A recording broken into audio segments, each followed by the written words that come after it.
Hello everyone, good evening. বলো তো এই মন্দিরটার নাম কি? যদি জেনে থাকো কমেন্টে জানিও। আর এটা একটা শিব মন্দির।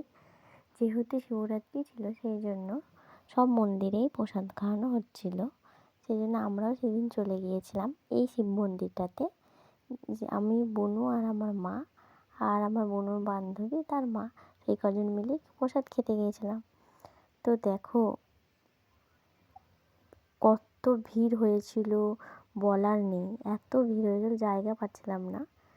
তো একটা সিট পেয়েছিলাম, বুনুকে বসিয়ে দিয়েছিলাম, আমরা দুজন দাঁড়িয়েছিলাম, আমি আর মা।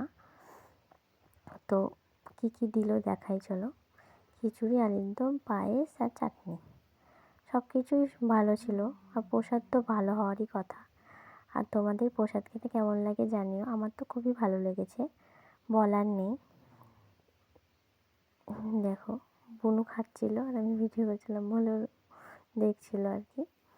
তো মন্দিরটা খুব সুন্দর সাজিয়েছিল, দারুণ লাগছিলো লাইটিংগুলো। আর মাথার ওপর ড্রোনগুলো ঘুরছিল, তো এত হাওয়া দিচ্ছিল ড্রোনে, তো খুবই ভালো লাগছিল। তোমাদের যদি ভিডিওটা ভালো লাগে লাইক কমেন্ট শেয়ার করে দিও, আর আমাকে ফলো করে দিও।